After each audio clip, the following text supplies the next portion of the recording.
Shalom Bapak Ibu Saudara-saudari yang terkasih di dalam Tuhan Yesus Kristus. Berjumpa kembali di dalam suara pengembalaan. Mari kita bersahati berdoa sebelum kita merenungkan kebenaran firman Tuhan. Bapa, inilah setiap kami yang datang di hadirat-Mu.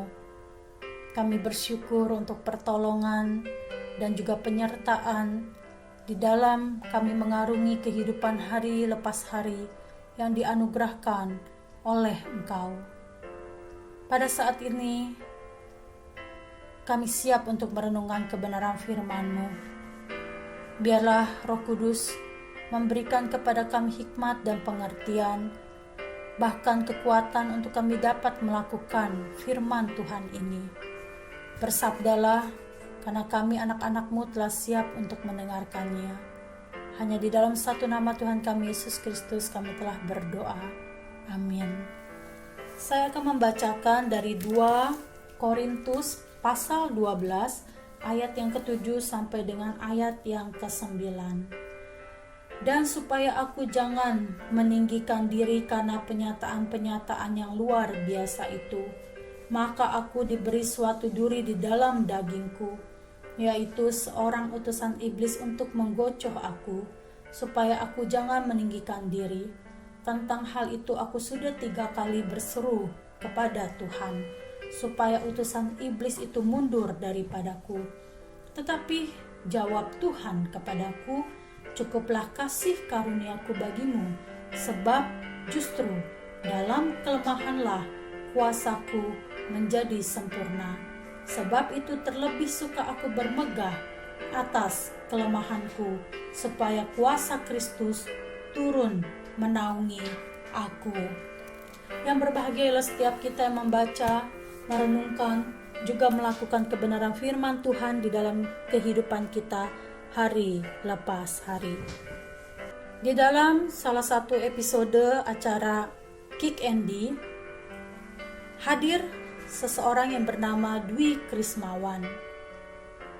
Dwi Krismawan adalah seseorang yang mengalami luka bakar yang cukup parah, termasuk bagian wajahnya. Hal itu dikarenakan ketika Dwi Krismawan belajar mengendarai atau membawa pesawat, pesawatnya jatuh. Ketika itu Dwi Krismawan merupakan calon pilot.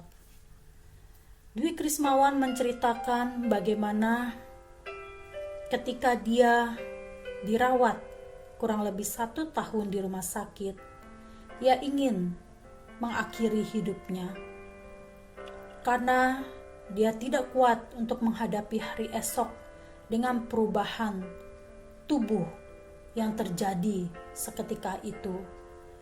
Dia juga sangat sedih dengan cita-citanya sebagai seorang pilot yang belum tercapai, tetapi dia harus mengalami peristiwa kecelakaan tersebut yang mengakibatkan dia tidak lagi bisa melanjutkan untuk bisa meraih cita-citanya. Tetapi hari lepas hari tetap dilalui oleh Dwi Krismawan. Dwi Krismawan tetap melihat kekuatan kasih Tuhan di dalam hidupnya. Maka dia menuliskan sebuah buku yang berjudul Kekuatan Cinta, yang sungguh-sungguh ingin dia nyatakan di dalam bukunya untuk menjadi berkat bagi orang lain, bahwa kekuatan cinta Tuhan itu luar biasa, yang mampu menerimanya meskipun dia dalam keadaan kondisi luka bakar yang paling parah sekalipun. Bahkan karena kekuatan cinta Tuhan jugalah akhirnya Dwi Krismawan ini mendapatkan seorang pendamping hidup yang sungguh juga mengasihi Tuhan.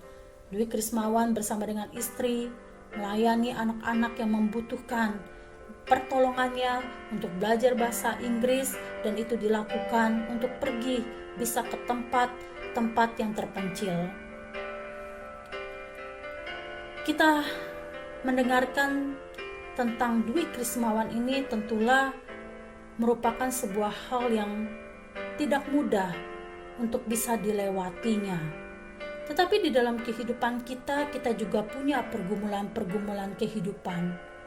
Dan termasuk Paulus, seorang yang mengikut Tuhan, seorang yang mencintai Tuhan, melayani Tuhan, tetapi dia juga punya pergumulan. Ada duri di dalam dagingnya, yang memang kemungkinan besar itu adalah sebuah penyakit yang ada di dalam tubuhnya. Paulus berseru 3 kali di hadapan Tuhan, tetapi Tuhan mengatakan di dalam ayatnya yang ke-9, "Cukuplah kasih karuniaku bagimu."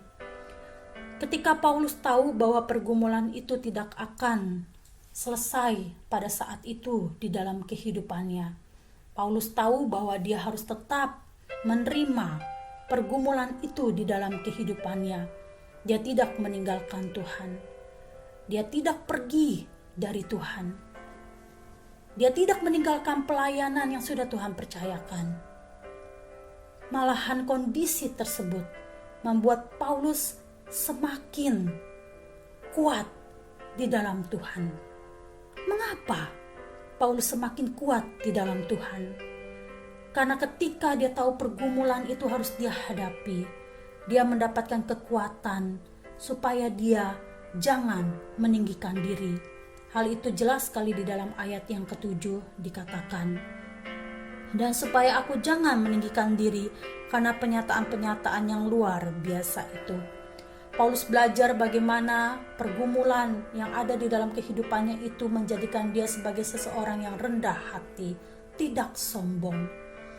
Kemudian Paulus juga menjadikan pergumulan yang ada di hadapannya semakin kuat di dalam Tuhan, karena di dalam kelemahanlah kuasa Tuhan itu menjadi sempurna.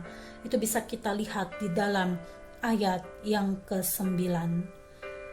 Dikatakan, "Sebab justru dalam kelemahanlah kuasaku menjadi sempurna." Paulus menyadari bahwa pergumulan yang dihadapi ini menjadikan dia semakin kuat di dalam mengikut Tuhan, semakin kuat di dalam beriman kepada Tuhan, yang menjadikan dirinya sebagai seseorang yang akhirnya menyenangkan hati Tuhan. Oleh karena itu, jika ada pergumulan-pergumulan yang sedang kita hadapi, mungkin kita mengalami seperti apa yang Paulus alami. Pergumulan itu tidak selesai sampai di sini, tetapi masih Tuhan percayakan, entah untuk berapa lama.